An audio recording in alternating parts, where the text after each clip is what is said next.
Good morning students. आज मैं आपको पाठ 1 उसको शीश झुकाते हैं पढ़ाऊँगी।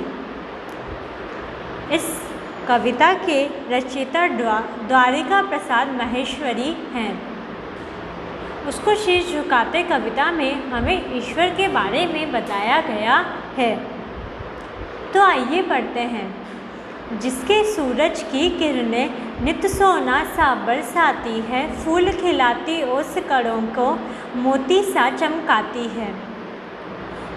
तो बच्चों, इस कविता में द्वारिका प्रसाद जी कह रहे हैं कि जिस ईश्वर के सूरज की किरणें हम पर सोना सा बरसाती है, यानी जब सूरज उदय होता है तो ऐसा लगता है मानो आसमान से सोना बरस रहा है। सूरज के खिलते ही, सूरज के उगते ही फूल खिल उठते हैं और सूरज की किरणों की रोशनी और उसकी बूंदों पर पड़ने पर उसकी बूंदें मोती से चमकने लगते हैं। इसीलिए वो कहते हैं कि जब सूरज की किरणें निकलती है तो मानो ऐसा लगता है कि सोना बरस रहा है और फूल खिलकर उसके कड़ों पर सूर्य की रोशनी पड़कर उसकी बूंदें भी मोती के समान चमकने लगती है। जिसका चंदा धुली चांदनी देता चांदी सी उज्जवल। ईश्वर के चांद ऐसी चांदनी देता है मानो कोई चांदी चमक रही हो और उसके तारे नभ में करते रहते हैं झलमल। तारे नभ में टिमटिमाते रहते हैं और चांद हमें चांदी के समान प्रकाश प्रदान करता है। जिसकी नदियाँ कलकल करती बहती है, रुकती न कभी। कवि कहता है कि उस ईश्वर की बनाई हुई नदियाँ कलकल कहती हुई बहती रहती है और कभी भी नहीं रुकती है। जिसकी पर्वतमालाएँ सिर उठा खड़ी झुकती ना कभी।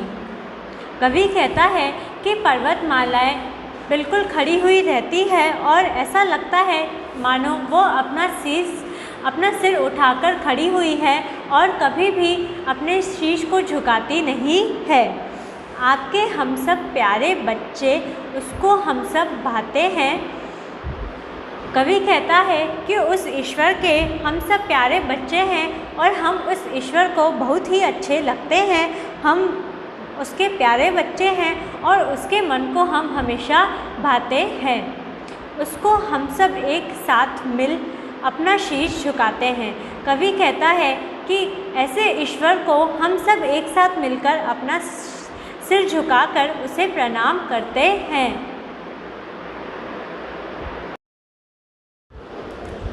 तो बच्चों, इस प्रकार हमने कविता में पढ़ा कि किस प्रकार कवि हमें बताते हैं कि उस ईश्वर के बनाए सूर्य, चांद, नदियाँ, पर्वत आदि हमें किस प्रकार से सब चीज़ें प्रदान करते हैं। जैसे सूरज की किरणें हमें रोशनी प्रदान करके सोने की तरह इस संसार को चमकाती है और फूल खिलाकर चारों तरफ खुशबू बिखेरती है। किस प्रकार सूर्य की किरणें उसकी बूंदों पर पड़कर उसे मोती सा चमकाती है।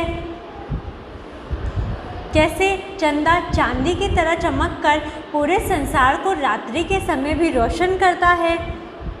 तारे आसमान में किस प्रकार चमकते हैं। ये सारी जो चीज़ें हैं ये उस ईश्वर के द्वारा बनाई हुई चीज़ों के कारण ही संभव हो पाई है। और कवि कहता है कि इस संसार में सूरज, फूल का किरणा, ओस की बूंदों का मोती जैसा चमकना, चांद का चांदनी जैसा चमकना, तारे का आसमान में झलमल झलमल करना, नदियों का कलकल आवाज़ करते हुए बहना, नदियों का कभी ना रुकना और यहाँ तक कि हमारी पर्वतमालाएं जो मानो ऐसा लगता है कि सिर उठाकर खड़ी है और उनका कभी ना झुकना, ये सब ईश्वर के द्वारा ही बनाए गए हैं। ये सब प्रदान करने के लिए हम सब मिलकर ईश्वर के सामने अपना शीश झुकाते हैं। तो बच्चों, अब आज हमने इस कविता में पढ़ा कि किस प्रकार द्वारिका प्रसाद माहेश्वरी जी उसको शीश झुकाते कविता में हमें ईश्वर की दी हुई अलग हमें ईश्वर के द्वारा निर्मित अलग अलग चीज़ों का वर्णन करते हुए उनको शीश झुकाने के लिए कहते हैं। किस प्रकार उन्होंने बताया कि सूरज की किरणें बिल्कुल सोने के समान लगती है।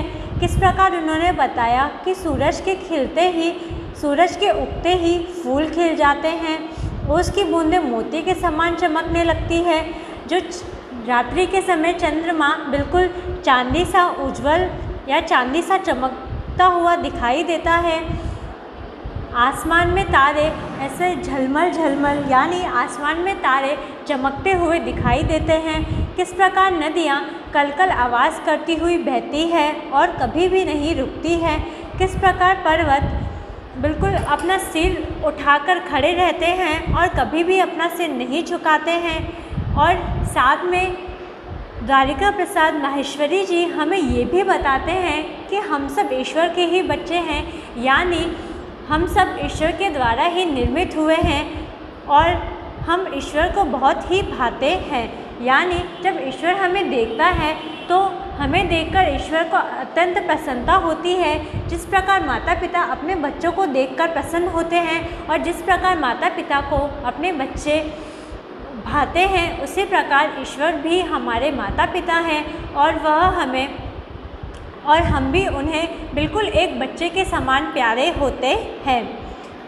तो कवि कहता है कि जिस प्रकार हम अपने माता पिता के आगे अपना शीश झुकाते हैं, उसी प्रकार हम सब एक साथ मिलकर ईश्वर के सामने भी अपना शीश यानी सिर झुकाते हैं।